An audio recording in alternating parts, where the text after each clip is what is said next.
What's up, guys? Welcome to another episode of The Girl Who Talks Sports, the podcast where we talk sports and other girly things. I am Sam Cardona, and thank you for tuning in today. So I think I will say this probably until it's untrue, which might be never. We have a great show lined up today, and we had Hank and Tom from Big Blue Avenue come on to talk about the NFC East. And the NFC East is something special, right? Yeah. The NFC East is something special for sure. So we talk about Giants, Cowboys. We talk about Washington and Philadelphia, which is, we had a lot of thoughts about that. We do playoff predictions, all that good stuff. I'm super excited for you guys to hear this interview. I've been on Big Blue Avenue a few times if you guys have followed me on social media. So you'll definitely recognize Tom and Hank if you've tuned into that. So before we get into that interview and our quick little story before the interview, don't forget to subscribe and follow on all podcasting platforms, wherever it is that you get your podcasts from, whether it's Apple Podcasts, Spotify, Google Podcasts, Stitcher, CastBox, wherever that you get your podcasts from, we are there. The Girl Who Talks Sports is very easy to find. Don't forget to subscribe to our YouTube channel, The Girl Who Talks Sports. I post full-length podcast episodes on there. I post mini segments on there. I post extra content on there. I am currently planning on recording another extra content video on Thursday. So you have to make sure that you turn on notifications to make sure that you know exactly when those new and special episodes will come out. And those are just for the YouTube channel. So if you're only following us on the podcast, make sure that you give the YouTube a glance over. There's a lot of fun stuff on there.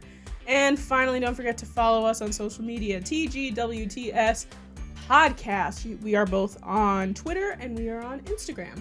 So make sure that you follow us on there for updates, for fun things, all that good stuff. Social media is a fun place. So don't forget to follow us, subscribe, all that good stuff.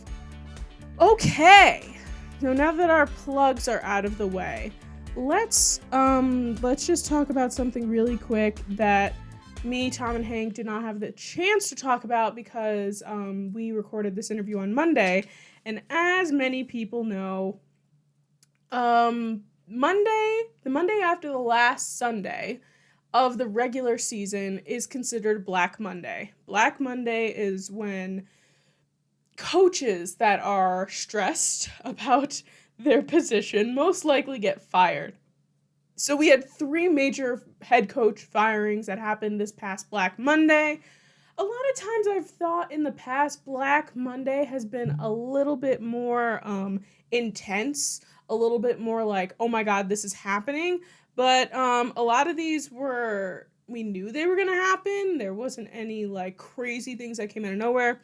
So obviously, as many people know, the Giants, oh my God, no, please don't fire our head coach, Joe Judge. He's great. I'm talking about the Jets. The Jets have fired Adam Gase. Now, Adam Gase, obviously, they kept him around for the entire season thinking that they were going to tank. They ended up winning 2 games. He messed up the tank, all that stuff. But either way, I think that it is safe to say, as a whole, Adam Gase is not a good head coach. Maybe he's better in a quarterbacking coach situation.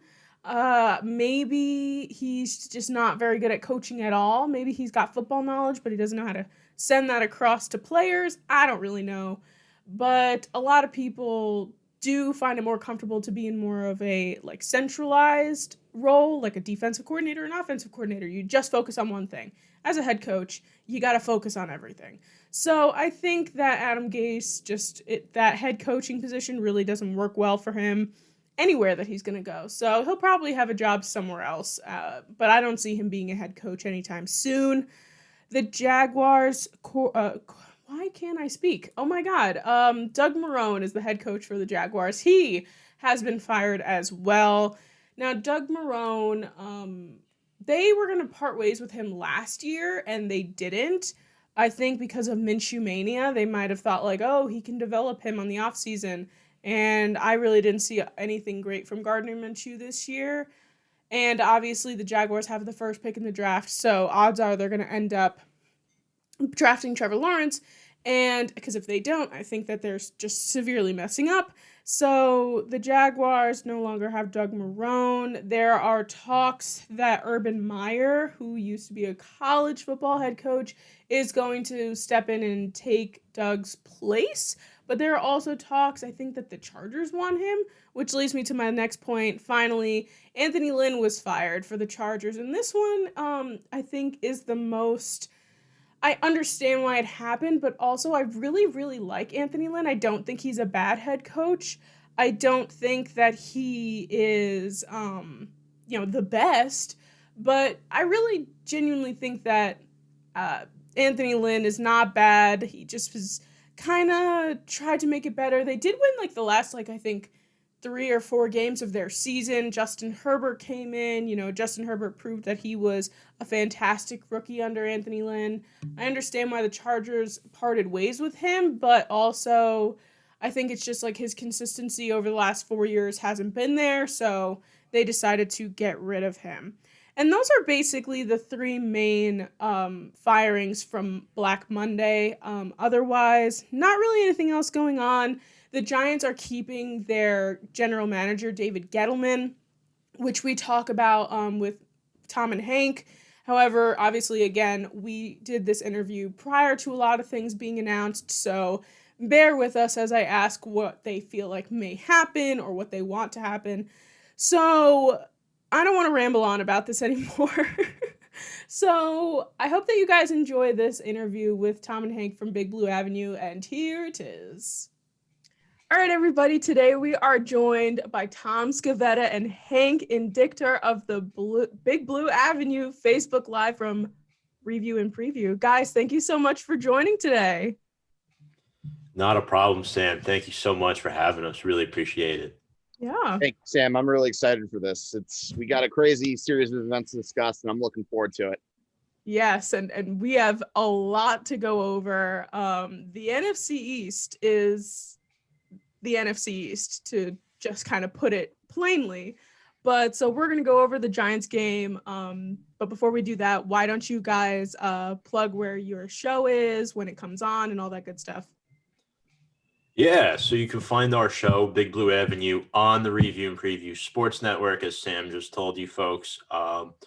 We are live Thursdays, 7 to 8:30, 9 o'clock, depending on how long the show is. We'll probably go to 8:30 this week. But yeah, you can catch us there on Facebook Live. We have our YouTube channel as well. Give us a follow at Review and Preview Sports, and our Instagram page as well at Review and Preview. So we're kind of part of that network, trying to grow that show. We just started it back in September. And Sam, I know we've had you multiple times on that. So Yes. Sam, fun fact, is the only one so far who has been a multiple time guest on our show. Is that correct, Tom? Yes, that is right. That is right. Well, we have a bunch of Giant stuff to go over. We had the Sunday night game with Washington and Philadelphia, which we'll go over, and some playoff predictions. We have a lot of things going on next weekend. Saturday and Sunday there'll be games. So let's get into it. So before we get into that Sunday night game, I want to talk about the Giants game. So obviously, as you know, if you guys are watching it on YouTube, you could see all of us have our Giants gear on today, despite the sad loss of not our team, but another team, which we'll get into later. The Giants ended up winning this game against the Cowboys. Tom, I'll start with you. Just overall, how were you feeling going into this game? The overall performance, what were you feeling going up against the Dallas Cowboys? So I was feeling pretty good. Dallas was favored in this game, and it was weird because they were on a 3-game win streak. We were on a 3-game losing streak. So it was kind of the tale of two tapes. Everybody thought Dallas was going to win, and I was confident the Giants were going to win because if we remember the first matchup back in week 5, a game we probably should have won, especially after Dak left with an injury. And we've seen the transformation of Daniel Jones throughout the season. The man, since the Tampa Bay game, went 4-2 with just one interception, and you could probably blame Evan Ingram for that one. So I thought he had a great performance, and the game kind of lived up to my expectations. It was close. The offense was very Jekyll and Hyde. Sterling Shepard had a game, 2 touchdowns. He was great, but it all came into fruition with the defense again. Hank can account for this as well. Leonard Williams, 3 sacks. That's been the identity of our team this year, our defensive front. And Dallas couldn't stop that. So those are just my general initial thoughts of the game. And, my prediction happened to be correct. So I'm kind of happy we got that edge out win there for sure. Yeah. Hank, what about you? Yeah, I would say it was pretty much what I expected. I figured, despite the fact that we had a 3-game losing streak, like I knew we should have beaten the Cowboys in Dallas. And, it's funny, if you look at the Dallas Cowboys 3-game win streak, they didn't really look all that impressive. They had a pretty weak schedule. You had the banged up 49ers, you had the Eagles in there, and not to mention it had been 4 years since we'd last beaten them. Like something's got to give. We already ended the Eagles curse a month ago. It's time to end the Cowboys curse. Yeah, absolutely. I agree. And the thing is too, watching this game, I was really excited. I thought that our offense did very well. I mean, our defense has been fairly consistent throughout this entire year. We can see a lot of times in some games we've relied on our defense in order for us to win a game. But this offense looked pretty good. Daniel looked good despite his hamstring. I was a little bit concerned about that. But I think one of the stars of this game is Sterling Shepard.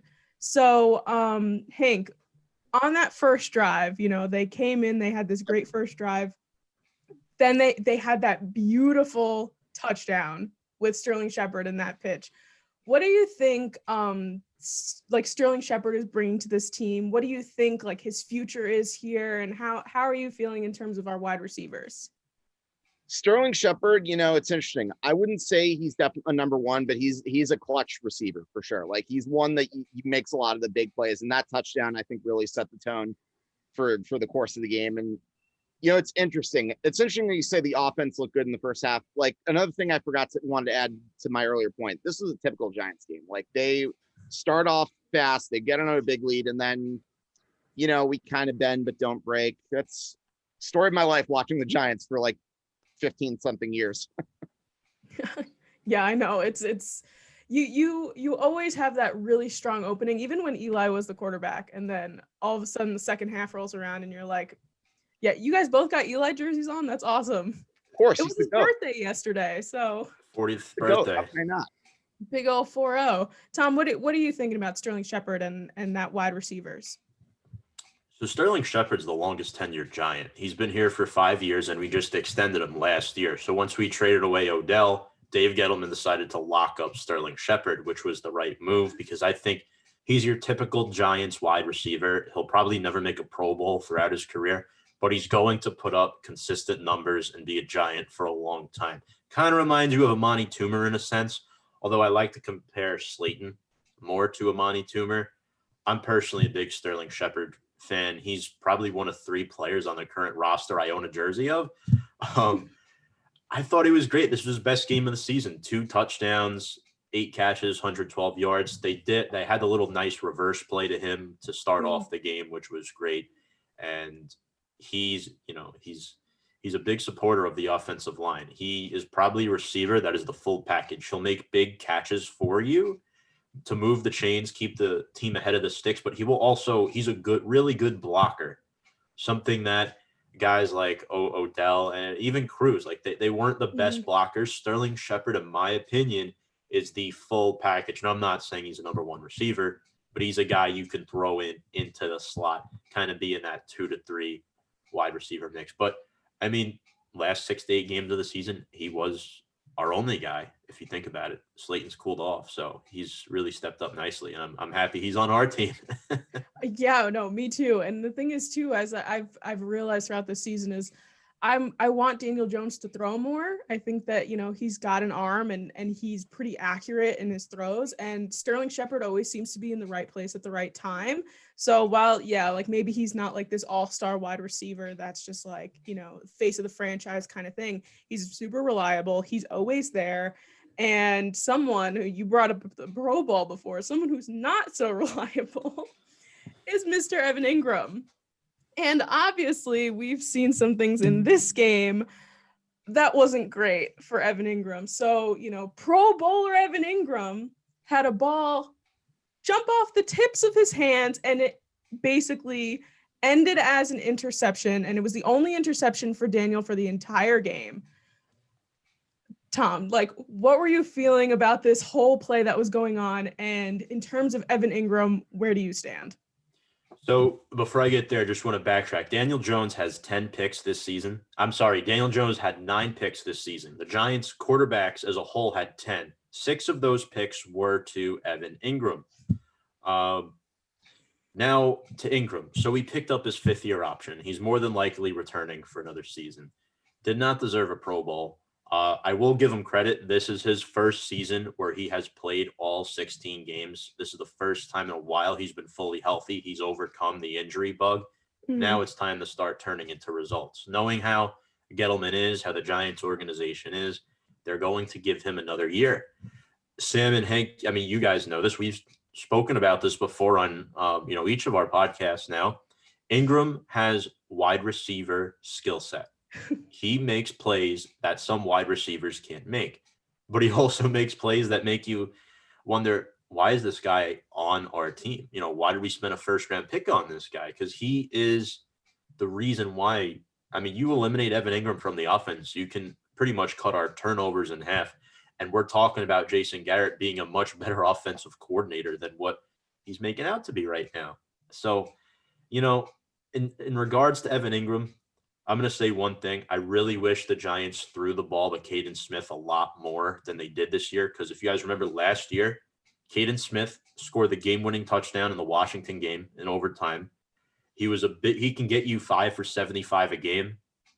Personally, I don't have a problem with Caden Smith being our number 1 if we can get a more complimentary number 2 in there, if that makes sense. But guys, we won a Super Bowl with Kevin Boss. We won a Super Bowl with Jake Ballard.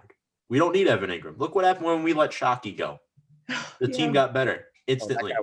I loved Shockey. I mean, I know Hank isn't a big Shockey guy, but I am. But the team got better when he left. I'm kind of mixed about Shockey, to be honest.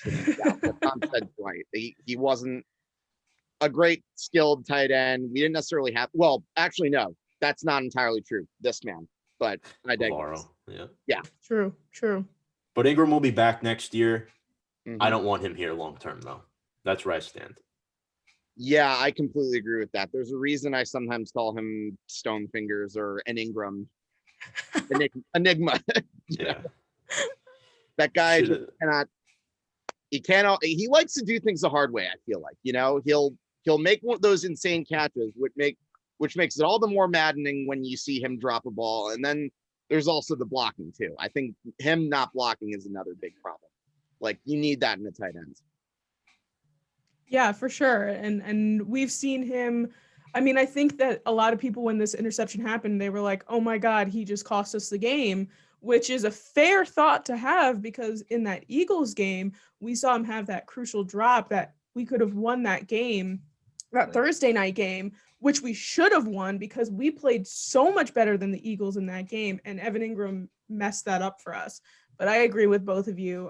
I don't want him long-term. He's sticking around. He's not going anywhere right now. But yeah, definitely don't want Evan Ingram long-term. It seems like he's got crucial moments that we rely on him for that he just can't complete a pass. I don't understand. Oh, it's so frustrating. But anyway, in terms of people who may or may not be sticking around. So a lot of people are talking about Jason Garrett, our offensive coordinator. A lot of people are talking about our general manager, Dave Gettleman. So Hank, what are you thinking? Do you want these guys to leave? And do you think it's a good choice if they end up leaving, or would you rather have them stick around? Here's the thing. Dave Gettleman's a guy that we saw what he did last season. He made some good moves. Drafting Andrew Thomas, that was huge. He needed the left tackle. That was important.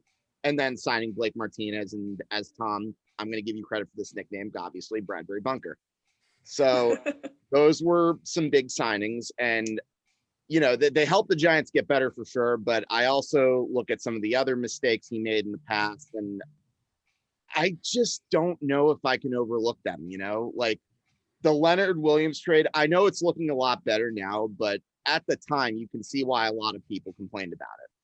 And then you look at the Daniel Jones pick. Now, don't get me wrong. I still like this guy. I want him to succeed. I've been rooting for him since day one. The only issue I had was when they took him. Then Tom can vouch for me on that because I think we talked on that draft day too. But yeah, there's been a number of moves that in an alternate universe, I probably would have turned around if I had the way back machine, if you know what I'm saying. But I think, and with that having been said, he has 15 wins over 3 years. There's only 2 teams, or actually 3 teams that have had a worse record in that span: the Jets, the Bengals, and the Jaguars.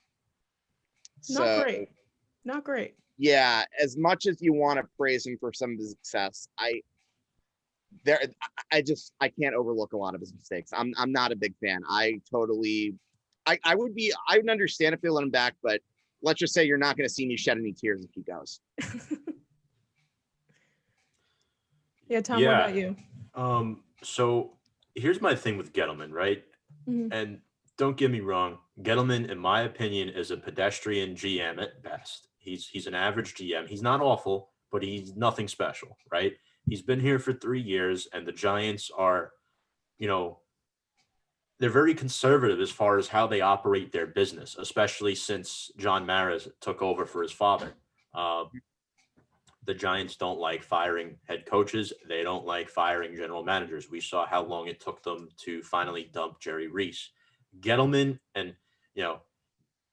inherited Jerry Reese's mess that he built from the mid 2010s. And that was a really big hole to dig out of because we had a lot of veterans on our roster at that time that we had. Janoris Jenkins, Alec Ogletree, Olivier Vernon, JPP, just to name a few, that really crippled him as far as what he can do with this franchise. So we saw, the first season wasn't great. We were 5-11, 4-12, and now 6-10. So we're kind of being stagnant.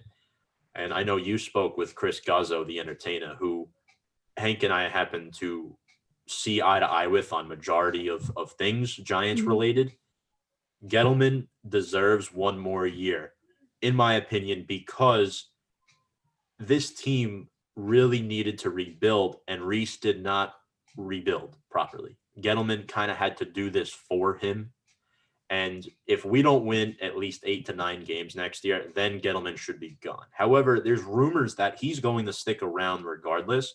Even if he's no longer GM, he's going to stick within the organization, where the Giants will do an in-house hire with either Kevin Abrams, who's a familiar name, and then Nick Caserio, who has New England Patriot roots, which doesn't surprise me with Joe Judge. So I think Gettleman's staying.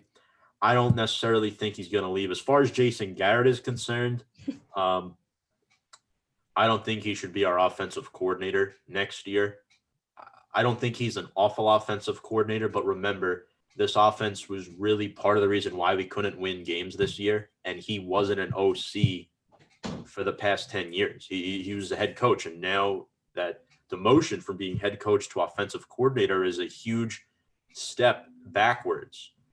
Nothing against Jason Garrett, but I think for the team to build as far as the future goes, you got to bring somebody else in to work with Daniel Jones, because he did digress in year 2.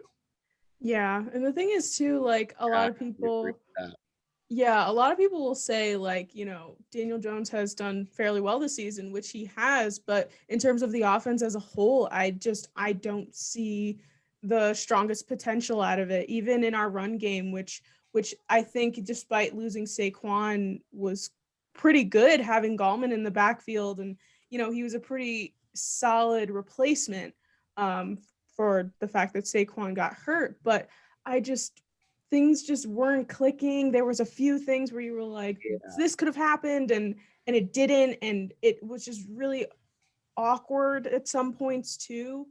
And also in terms of the run game, I don't know why Jason Garrett loves to run the ball. I don't know if he has Ezekiel Elliott on his mind still or what's going on, but he runs the ball so much. And I mentioned before too, I liked seeing Daniel Jones throw to Sterling Shepard. I don't understand why we weren't throwing the ball more, or even, utilizing Daniel's running ability, which has surfaced from this season. It seems like the only thing that he knew how to do was run the ball. And I was like, our offensive line is not fantastic right now. You can't keep running the ball if we can't provide a space for this running back to run through. So to be quite honest, I'm really not a fan of Jason Garrett. Never really was a fan of Jason Garrett. Obviously, we have despised the man for quite some time, being on the opposite sidelines. But even when he came over to us, I was like, I don't see what he can provide for us. I don't see what he can bring to the table for us, because it just seems weird. And Joe Judge coming in too, I think that it was a lot of new things, a lot of different minded people. So I don't think it was meshing together. But speaking of Joe Judge, I know that we've talked about it on your show in the past.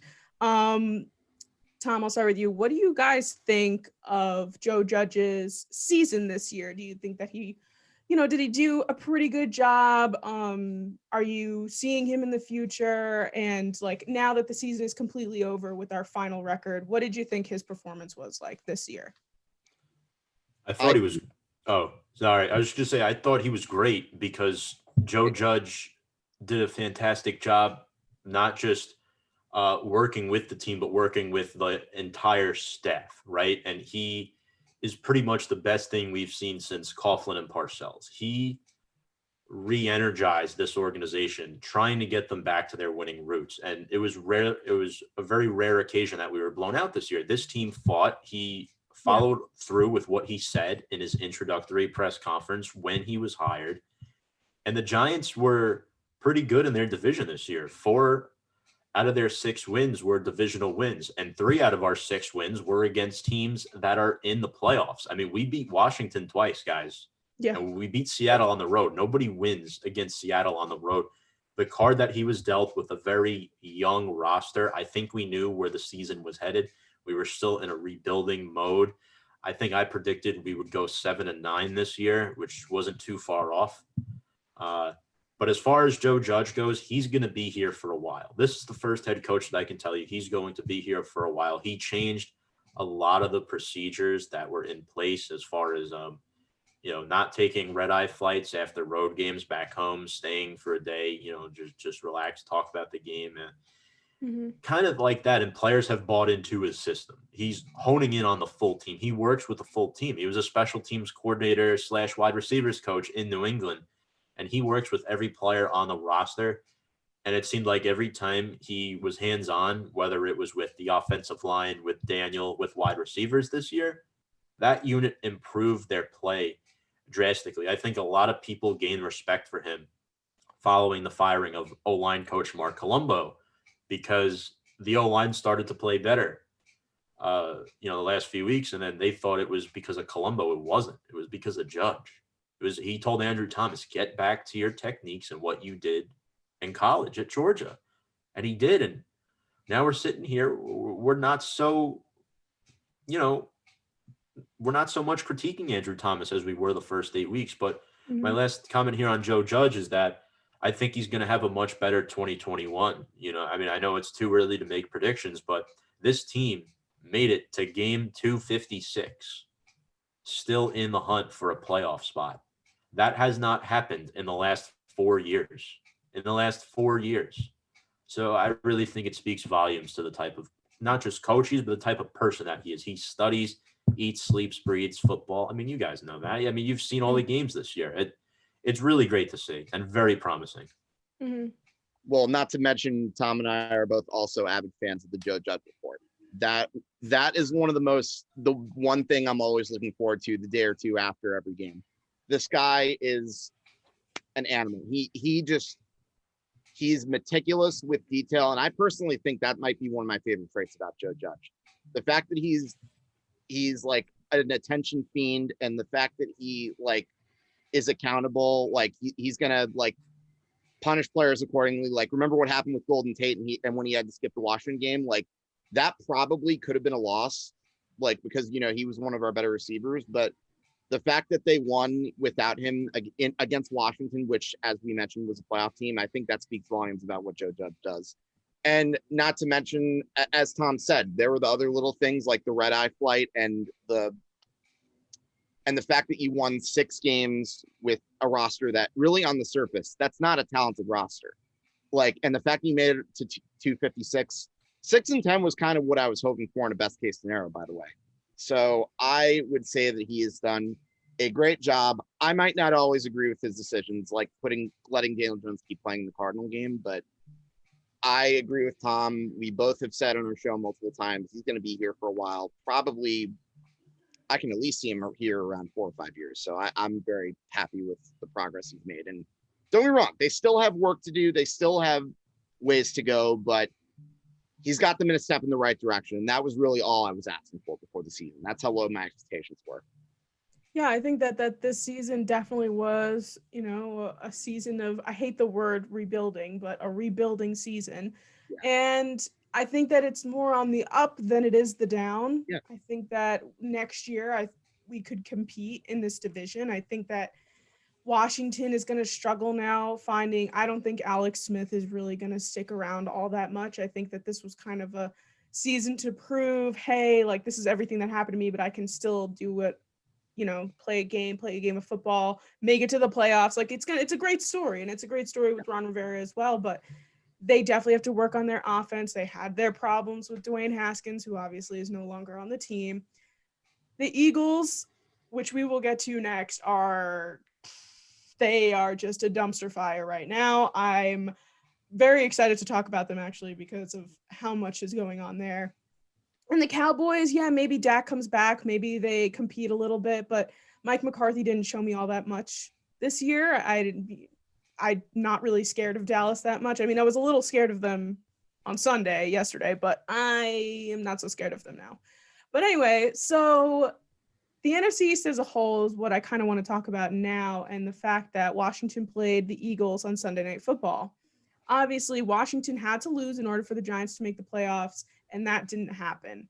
However, what I want to talk to you guys about is the fact that it looked like in this whole game that the Eagles might have decided to tank midway through the game. They started taking out their starters. Jalen Hurts came out, and he looked really why am I not playing in this game? Everything like that. Hank, when watching this game, what were you feeling in terms of the second half because of the fact that they were only down by 3 points? It was 17-14, and all of a sudden the Eagles kind of looked like they may or may not have given up. I'm going to be straight to the point and blunt and just say this.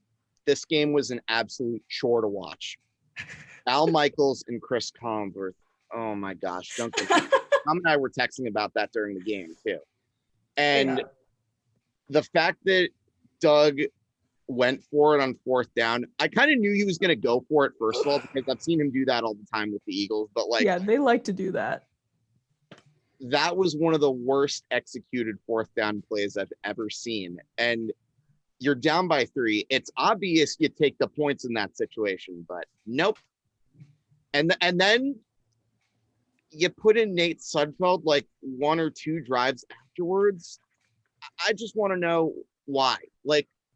Don't get me wrong. I get why he'd want to tank. He's out of the playoffs. He's within his rights to do what he wants as the head coach. But with that having been said, couldn't you have at least showed a bit of integrity and showed that you wanted to at least play for this? A certain Jets coach 20 years ago said it best. You play to win the game. So it was a game that really bored me to tears too. And the fact that and the worst part is Washington turned the ball over a few. It's like they almost tried to let the Eagles back in.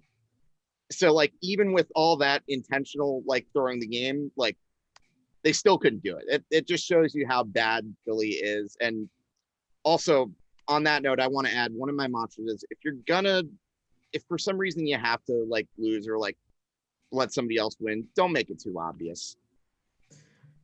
Yeah, I know. It was so obvious, and Twitter was blowing up. Everyone was like, oh my God, this team is completely just you know what? I'd rather have the 6th pick than the 9th pick. And also they just despise us. So they were if the Giants don't make it into the playoffs, whatever. But Tom, what were you thinking about this game? I'm going to take a little different approach, actually. So first, I want to say the NFL wanted NFC East chaos, and they 110% got it. I wasn't shocked that this happened because the Eagles were saying the Eagles stated before the game, Nate Sudfeld's going to play. So I wasn't shocked about that at all. The thing was, I don't agree with that because let's put this into perspective. Eli's rookie season, right? He played the final game. There was nothing to play for. We played to win the game. We didn't play for better draft position, and he got that win. If you're Philadelphia and Jalen Hurts, you made the decision to sit Carson Wentz, not even dress him, right? And Jalen Hurts is your starting quarterback. Now, granted, he didn't have the best game. He only threw for 70 yards through 3 quarters. He did have the 2 rushing touchdowns, and Philadelphia did, in fact, have the lead at one point. Hank mentioned it. Washington didn't look good. Smith had 2 picks. They didn't look good either. But it was weird because neither team really passed the ball well. Jalen Hurts should have stayed into this game. It's a tight game in the 4th quarter. This is a situation where you want to evaluate your second-round pick and what he has. I get it. He wasn't playing well. But Hurts was benched for Nate Sudfeld, a guy who they've had for 4 seasons and is now a free agent. This is where I do agree with you guys. Why are you evaluating Nate Sudfeld when you know he's more than likely not going to be back next year? Doug Peterson made this decision not to keep the Giants out of the playoffs. I just think he was trying to win with Nate Sudfeld. He was trying.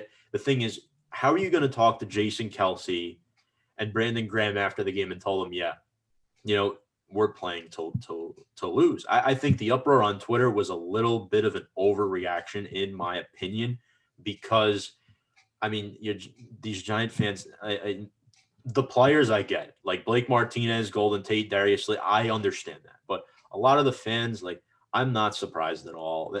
They weren't intentionally trying to harm us by doing this. They were trying to do the Philadelphia way, evaluate their roster, and see what they have heading into next year. Do I agree with it? No.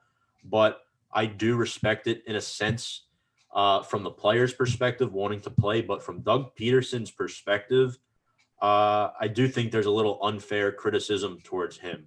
Now, I'm not saying I agree with him, but I'm saying let's sit back for a second and really think what he was trying to do. Now he has a better draft pick, so it worked out. But to bench Jalen Hurts, that doesn't make sense to me, if that makes sense. I'm trying to play a middle ground there on that. But if you had a different quarterback that wasn't named Nate Sudfeld, then sure, go for it.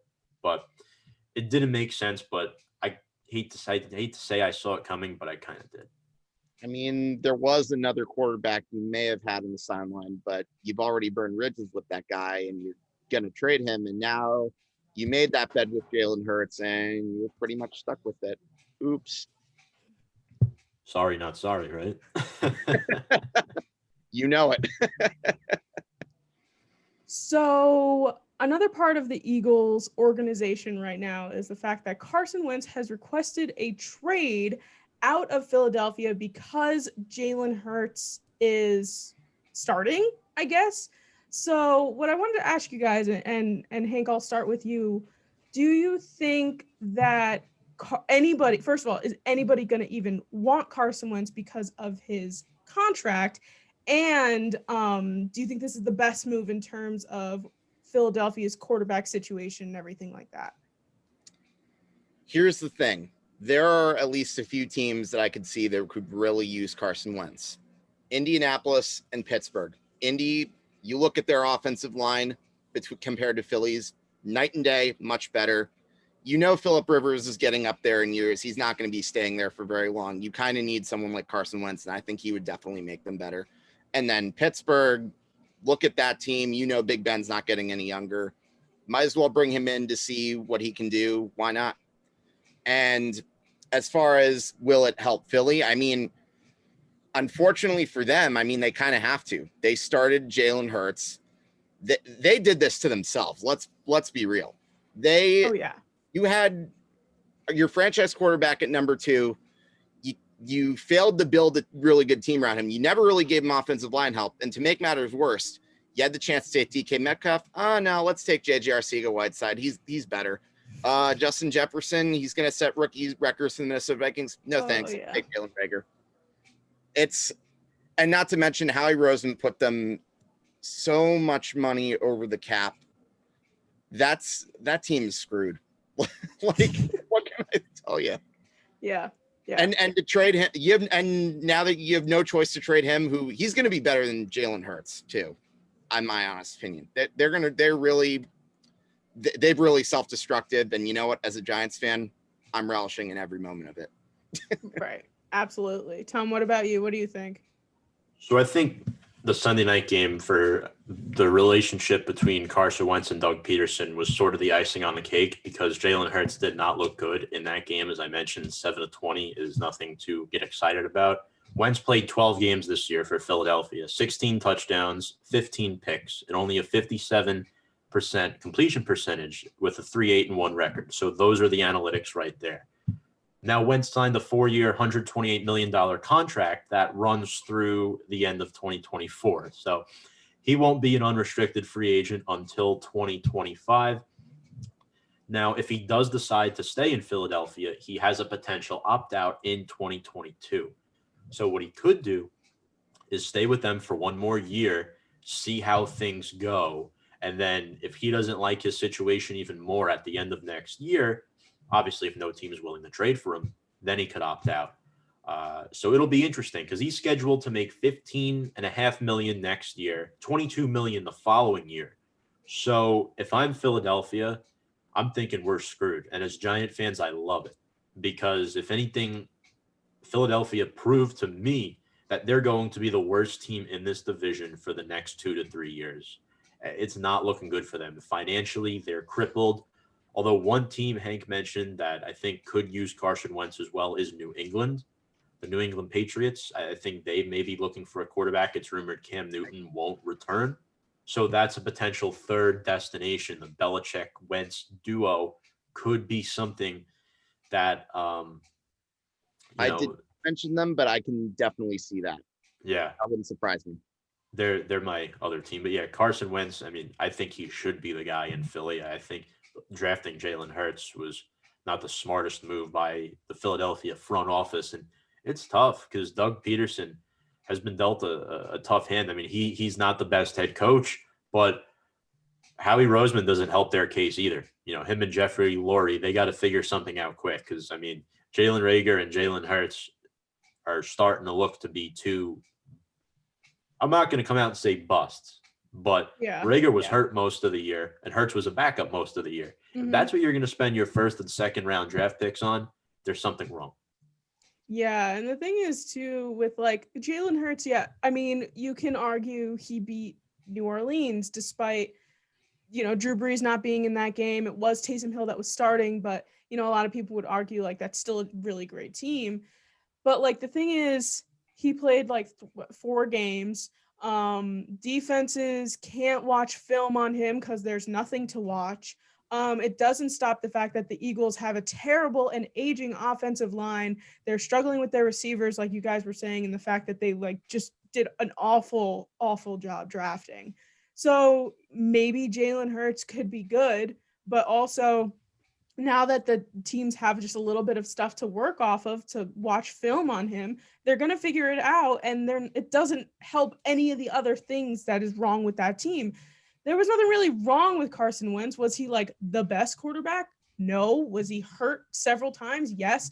But like, I don't see it working out for them. And the thing is too, like the Eagles are so bad at drafting for some reason. The fact that they passed on Justin Jefferson, I just saw a video of the Vikings like draft room laughing as the Eagles picked up Reagor before Justin Jefferson. They were just like, they were planning ahead. They were like, this is, you know, they're going to pick this guy up. Like, why wouldn't they? And literally you could see Mike Zimmer sitting there cackling because he's like, pick up Justin Jefferson because apparently the Eagles don't know how to do anything. Which that's obviously great. like you guys were saying, works for us.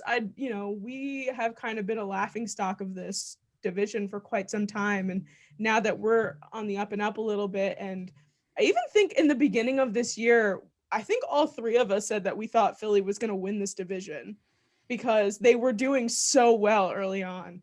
But confidence drops, you bench your starter. Jalen's all like, yeah, I'm the guy. And like, but again, nothing can be fixed by one person. And also it's like nothing was broken, if that makes sense. The quarterback position was fine. Carson Wentz, again, not the absolute best quarterback I've ever seen in my life, but was getting the job done, but his offensive line sucked. It was not great. They're all really aging guys, and then who got COVID, who got hurt, this and that. Jason Kelsey was looking left and right going, I don't know any of these guys on either side of me. So yeah, I agree with you guys.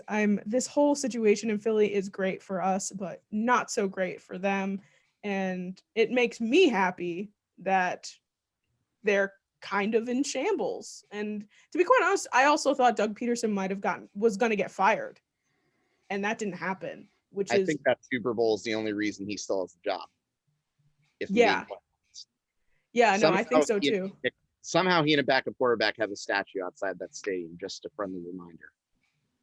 Yeah, I definitely thought that he was like, something was going to go, but the Philadelphia Eagles, I think, definitely have a lot of work to do in this offseason. But I agree with you guys. This whole thing is bad. And either way, whether Carson gets traded or doesn't get traded, and then they start Jalen anyway, you're going to be paying your backup quarterback like $20 million to sit on the bench. And there's no winning in that retrospect. So to move on from the NFC East a little bit, I want to jump over to the AFC before we do our playoff predictions for next week. So the one game that I want to talk about from the AFC side was the fact that the Browns ended up beating the Steelers by 2 points. And this broke the Browns playoff drought of like 21 years, and they're going to be going to the playoffs. I'm curious, Tom, I'll start with you. Do you think that the Browns have any sort of chance in the playoffs? And do you think that they deserve to go to the playoffs this year?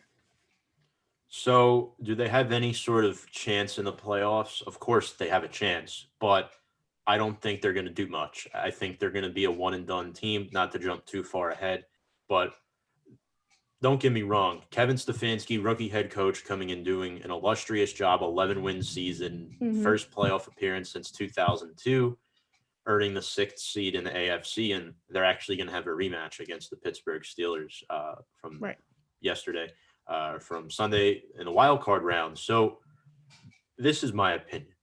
The Browns were very pedestrian in the AFC North this year. They were 3-3, and 2 of those wins were against the Bengals. The third came against Pittsburgh, which, quite frankly, Pittsburgh threw their B team out there. There was no Cam Hayward, T.J. Watt, or Bud Dupree. I know Bud Dupree's lost for the year. There was no Ben Roethlisberger. Juju didn't play, really wasn't on the field. So this goes to show you right there that Cleveland, in all retrospect, sort of backed into the playoffs. And I don't like to use that term, but we look at their 11 wins. Let's break down their 11 wins this year, right?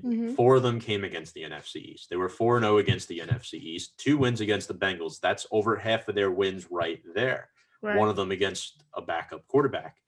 And then they had nail biters against the Texans and the Jaguars, which are not that impressive. Mason Rudolph carved them up yesterday, threw for over 300 yards. And, the Browns have not won a playoff game since 1994. It's been a while. And, that was a Bill Belichick-led team. So I think it's just really tough. I think, again, I don't want to get too far ahead, but I don't see the same result happening this week. I think Cleveland has an uphill battle.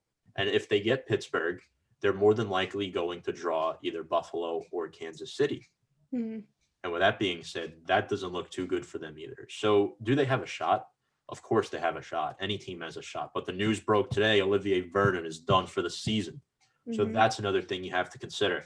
The Browns defensively have not looked good as of late. And to lose a player like that, that hurts their stock even more heading into the postseason. But great job breaking the drought and getting there. It's definitely a step in the right direction for this organization. Yeah, absolutely. I think that was great. And I think despite them, playing maybe some mediocre teams, Baker Mayfield has really proved himself this season that with a better head coach, with an offensive-minded coach like Kevin Stefanski, that he's worth the fact that he was a first pick in the draft. But Hank, what do you think about the Browns this year? I think they had a pretty solid season. I think 11 wins in a really tough AFC, that's impressive either way you look at it. I think the tough part, though, is the playoffs, because Pittsburgh can go either way. It's a division matchup. You know, those can go 50-50. So Right. there is a chance. I'm not saying there's no chance at all, because there is, obviously. But with that having been said, this time they have to go to Heinz Field. That's a place where I don't think they've won in nearly 20 years. Mm-hmm. So in other words, it's probably going to be the same result as their last playoff game, which incidentally was also lost to Pittsburgh in overtime in 2002. But anyways, with that having been said, I think they have a chance, but I see Pittsburgh winning. I think in the end, the Steelers with Big Ben, Tomlin, and that whole squad, they have the experience. Experience can go a long way. And like Tom said, if they have to play Kansas City or Buffalo, they're in big trouble. Shot. Yeah, absolutely. And the thing is, too, I think that it's. But just I'm really proud of the progress they made. Yeah, 100%. It's more of the fact that they made it to this point, which is not something a lot of people thought. Obviously, we saw them lose to the New York Jets, which is not a good look. But to be fair, so did the Rams, and the Rams are a much better team. Supposedly, apparently not, because they're both lost to the New York Jets. So, yeah, the Browns, I think, definitely have work to do. I think that they've played really well this year, and the fact that Stefanski is a rookie coach, to come into this team and get to the playoffs is a really big move. But, now that they kind of mesh together, now that they're getting, a little bit more acquainted with one another, it's going to work, I think. And the AFC North is quite a competitive division now, especially next year. Joe Burrow is going to hopefully be better, putting him on the Bengals once again. Hopefully they, get a little bit more competitive. So that's the Bengals, the Browns, the Ravens, which we've seen them start competing, but not until the end of the season, in my opinion. I really didn't think they did all that well in the beginning.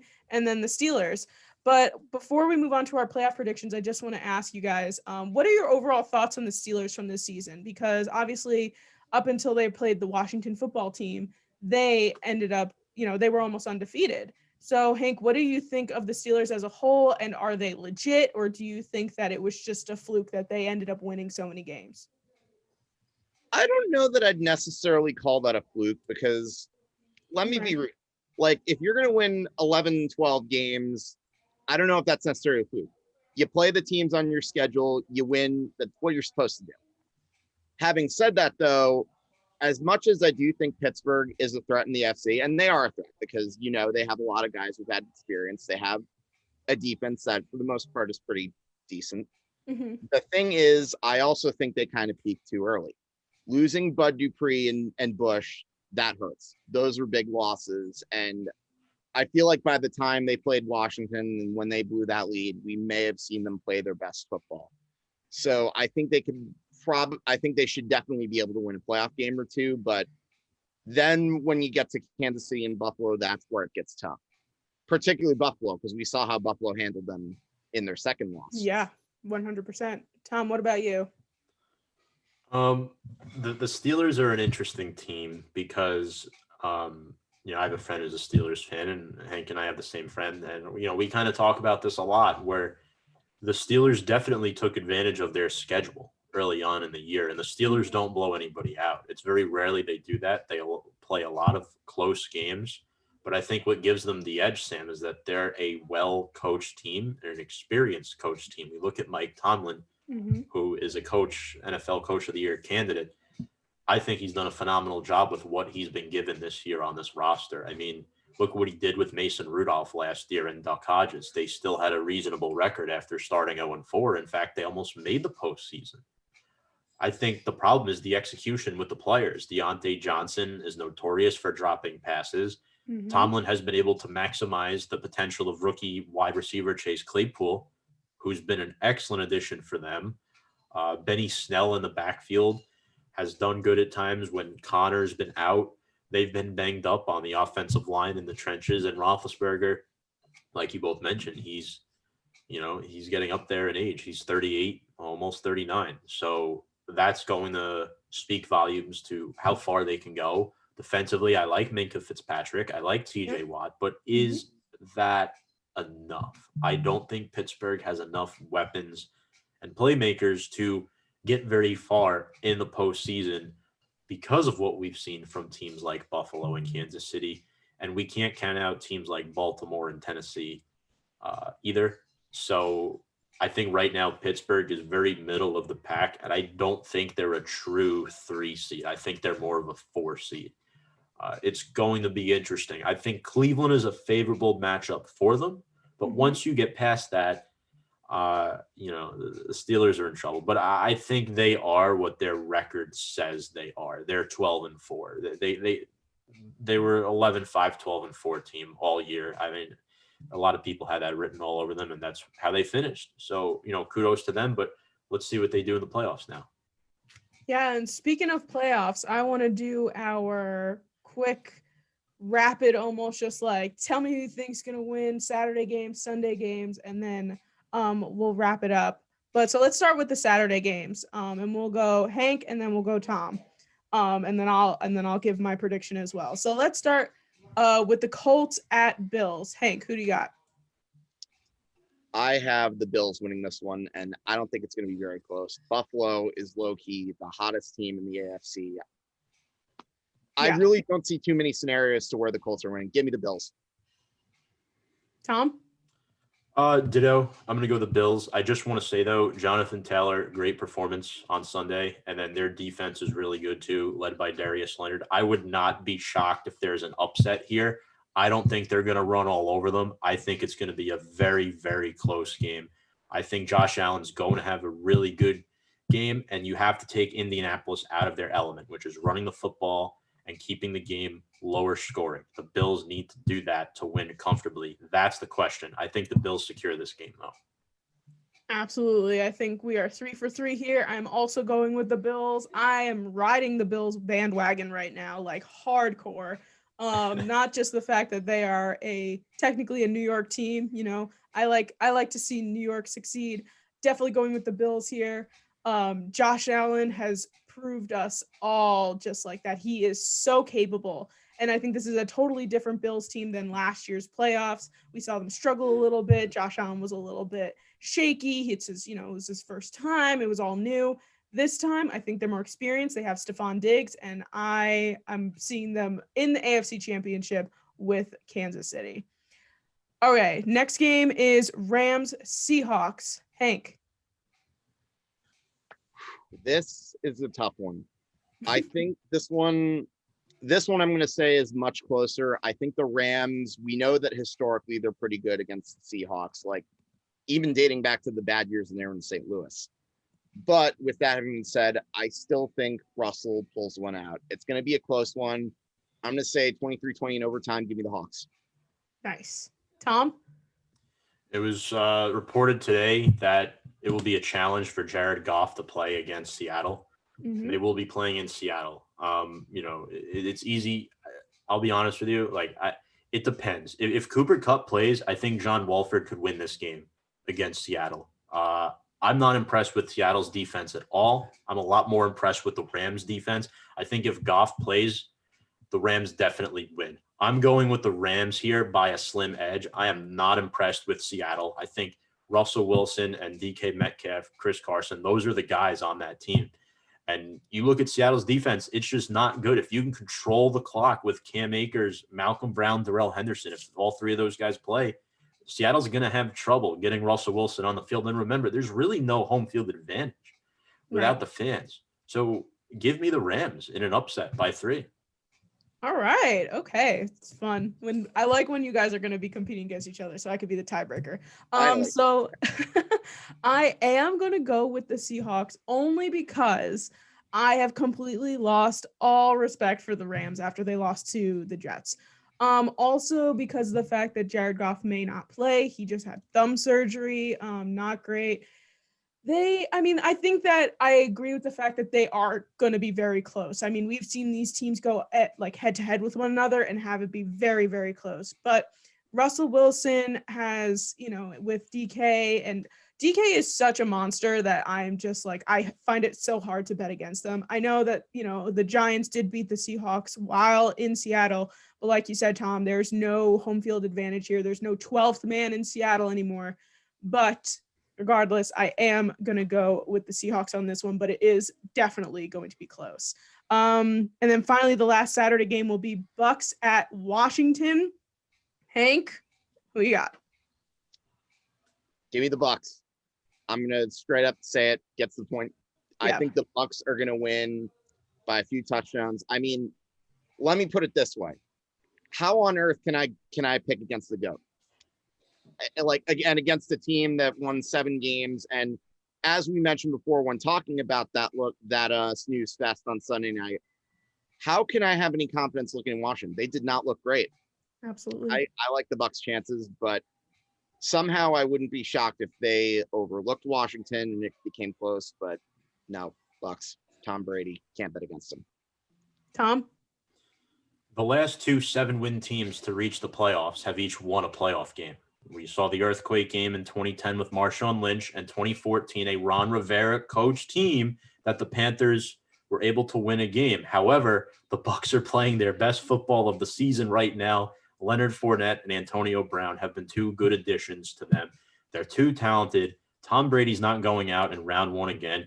Give me Tampa, but I disagree with Hank. I don't think it's going to be a blowout. I think Ron Rivera is going to keep it close. We saw what Chase Young did against pretty much this whole season. Chase Young, Montez Sweat, Ryan Kerrigan, whoever it is, that Washington defense scares me.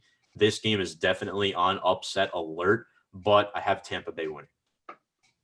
Yeah, 3 for 3 again. Going with Tom Brady on this one, partially because of the fact of us seeing that game last night against the Eagles. Washington did not win that game. Eagles lost it. That's just what happened. And yeah, Tom Brady, he is so amped. He is so stoked to be on a different team. He's so stoked to be in the playoffs again. And the fact that his former team is not in the playoffs for the first time in like 11 million years. So I'm going to go with the Bucs here. Tom Brady is in his element. He's working with it. We've seen him connect with Antonio Brown now a few times and look like stellar. So I'm definitely going with the Bucs over Washington here. All right, then we have 3 Sunday games. We have the Ravens at Titans. Hank, who do you got here? This is a coin toss for me because you got 2 11-5 teams. The last game they played, very close one. And you know what? I'm going to be a bit bold here. I have a weird feeling the Ravens might win this one. I think Lamar Jackson probably might go on his little revenge tour. I think they probably have last year's game on their minds. I'm not saying this with 100% confidence, obviously, but what I will say is I think it probably comes down to a late field goal. I'm going to say the magic legs of Justin Tucker will lead Baltimore to a last-second win. 27-24, give me the Ravens. All right, Tom? Lamar Jackson can't win a playoff game. He's going to keep getting this criticism until he finally does it. He lost to the Titans last year. He lost to them in the regular season again. Now, granted, the Titans defense is not as good as it was last year. They lost some key pieces, including one of our guys now, Logan Ryan. But I have Tennessee winning this game. Derrick Henry is going to control the clock. I like Mike Vrabel as a coach more than John Harbaugh. I think Vrabel is going to find a way to win this game and advance. Give me Tennessee. I'm going with you, Tom, on this one. I'm rooting for Tennessee only because we have seen them in terms of Derrick Henry and Ryan Tannehill. Ryan Tannehill and him love doing the fake off where they look like they're giving it to Derrick Henry and everyone just comes in on Derrick and they're like, he's got it and we need everybody to stop him because he's so good at running. And then all of a sudden you just see Tannehill going around the entire group of people. So while that is something that obviously the Ravens can look out for, I'm going with Tennessee here. We saw Lamar Jackson choke in the playoffs last year. While he's doing some great things recently, this team in the beginning of the season didn't look all that great to me. And yeah, I'm going with Tennessee here. All right, Bears at Saints. Hank. Give me the Saints. Saints blowout. Chicago, again, they snuck in. They backed into the playoffs. They got smothered by the Pack at Soldier Field, and they were very mediocre. I don't know how they got into the playoffs, but give me the Saints blowout. Yep, Tom. Give me the Saints, regardless of what their running back situation is on Sunday with Murray, Kamara. I think since they play on Sunday, Kamara can play as long as he gets cleared. So I'm going to go the Saints. Again, this is a playoff game, so I don't know if it's going to be a blowout, but this probably, in my opinion, has the biggest potential blowout written on it. I just don't think Mitch Trubisky and the Bears are going to be able to respond.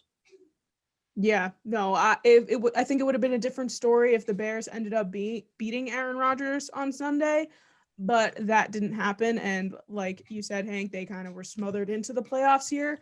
Yeah, definitely going with New Orleans here. There have been talks of Drew Brees possibly retiring this year. I don't see Drew Brees going into this game saying like, oh yeah, it's just another playoff game. Like for him, this is his last leg here and he wants to go out on top. And just with that alone, I think that the Saints are going to win. And even with their running back situation, I don't see them having any problem, even with the Bears defense, which is very, very good. Their offense is not fantastic. So I don't see them putting as many points on the board. So I'm also going with the Saints. Finally, we have the Browns at Steelers, what we were talking about before. So Hank, final game, what do you got? I think I kind of hinted at this earlier. I do think Cleveland will make this a very close game. I think the familiarity is going to set in. But with that having been said, I still think Pittsburgh in the end pulls away and wins kind of a close one. I say maybe by a touchdown or two. Give me the Steelers. Yep, Tom? The Browns have had the second best offensive line in football this year. Great running back duo in Chubb and Hunt. I think if they're able to stay on the field, they have a shot. But Pittsburgh's defense, again, I know they're banged up, but they still have the experience factor and the coaching factor. So give me the Steelers. Yep, I 100% agree. Going with the Steelers here, while the Browns have impressed me this season, I have the Steelers with this one. I think that after last week, they won't let them come out on top again. I think that 2-point margin definitely could have, if they had just a little bit more time, I think they would have gotten down the field, kicked a field goal, won that game. But yeah, definitely going with the Steelers here. In terms of the Steelers getting farther than that, I'm not entirely sure, but give me the Steelers. So that is our playoff predictions for this upcoming weekend. Saturday and Sunday, we'll be watching games. So you guys, thank you so much for coming on today and giving me your insight on everything NFC East and all that good stuff. Why don't you let everyone know where they can find your Facebook Live show one more time? Hank, you want to take this one? Yes, Facebook Live. You can also find us on Spotify, and we have a new YouTube channel, Review and Preview Sports. Awesome. All right, you guys, we are going to go back to our regular scheduled podcast programming.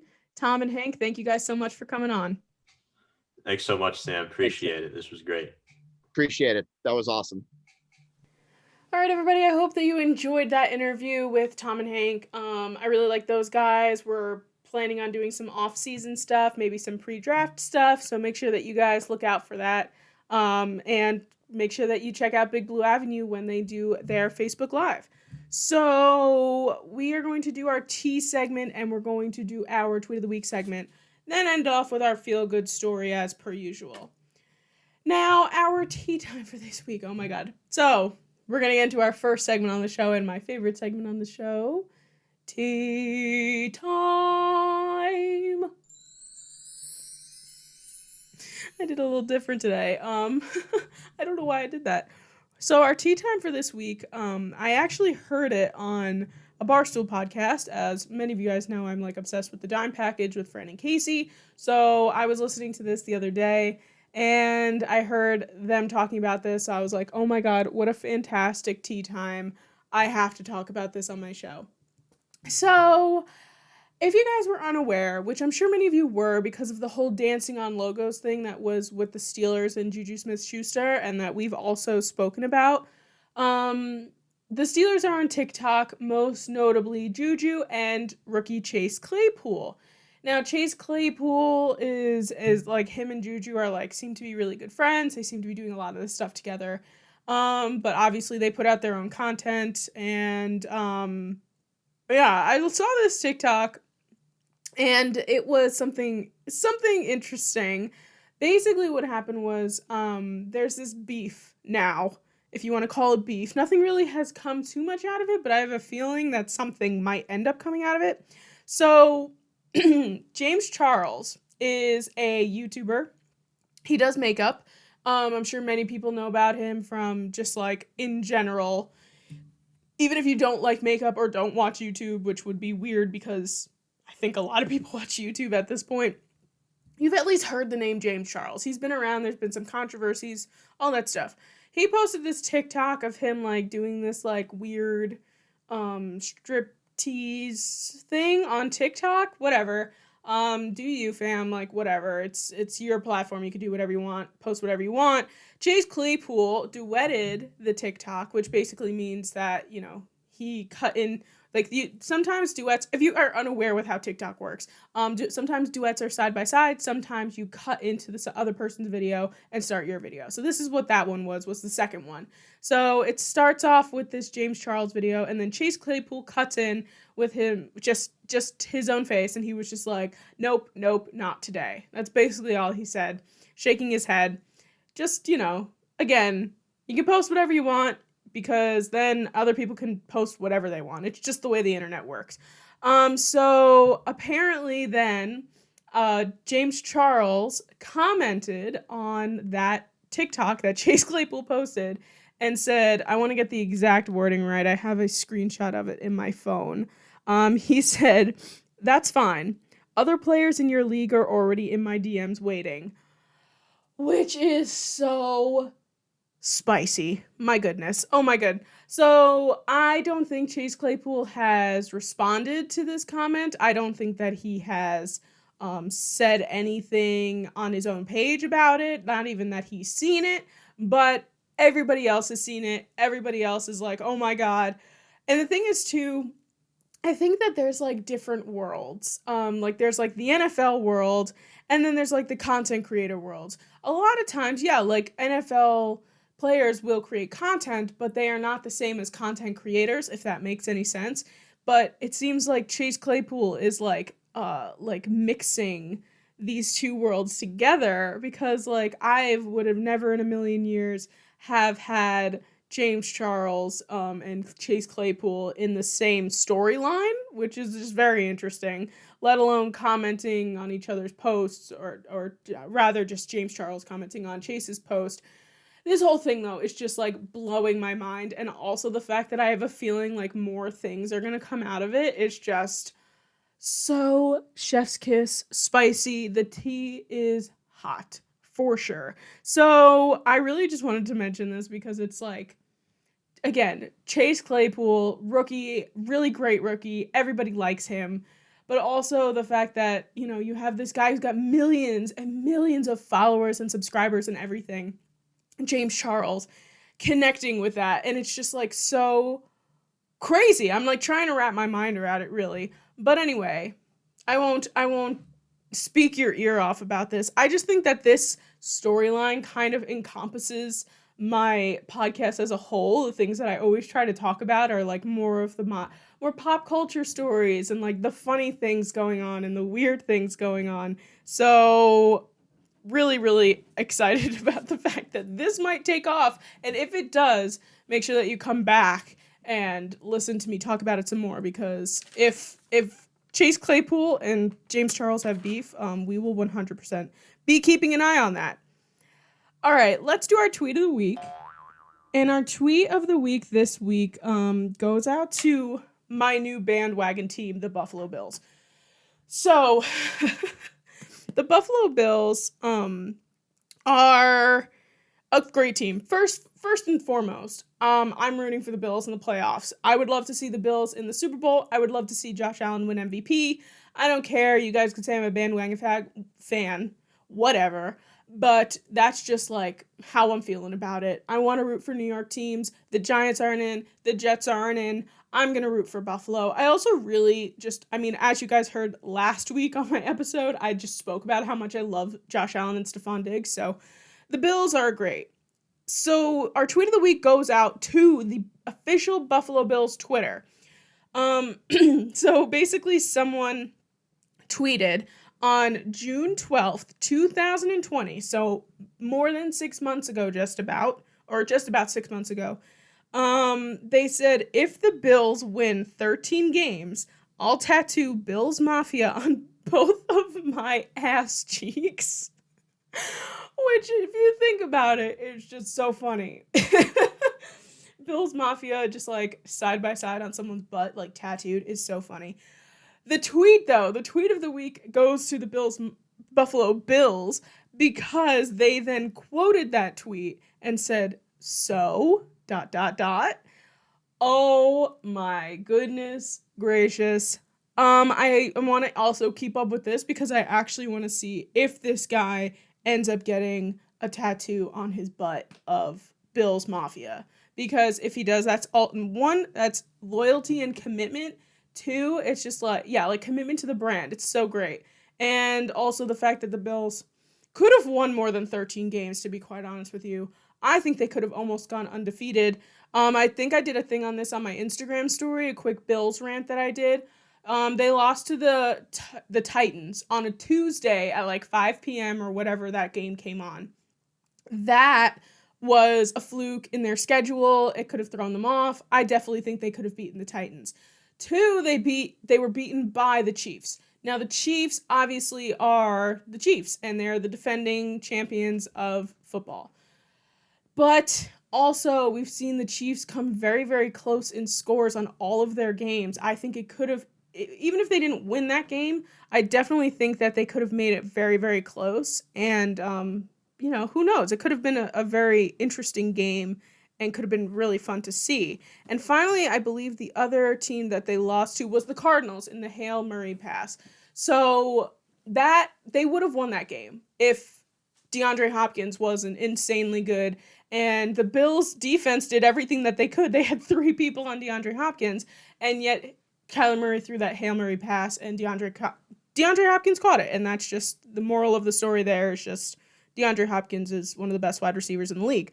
So first and foremost, I think that the Bills could have won undefeated this season. That is a total separate rant of whatever I was just talking about, but I felt like that had to be said. Okay, finally, we are going to do our feel-good story of the week and end off our show. Okay, everybody, so I have 2 feel-good stories this week because I couldn't choose between the 2, and I wanted to talk about them both. The first one is, obviously, as many people know, Alex Smith has had several leg surgeries over the course of the year, last year, the year before.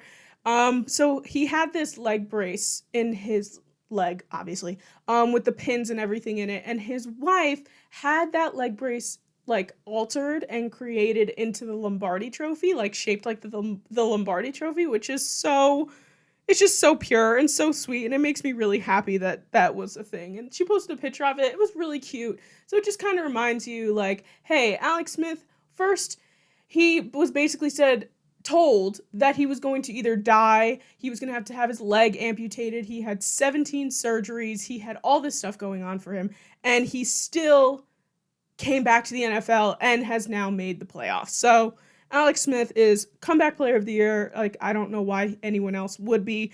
And this whole thing with his wife just made it so much sweeter and so much more pure. Finally, the second one that I have is the fact that someone's car died, and the person that helped them jump their car was Robert Gronkowski. And there's a video of him in between the 2 cars with the jumper cables across it, like dancing.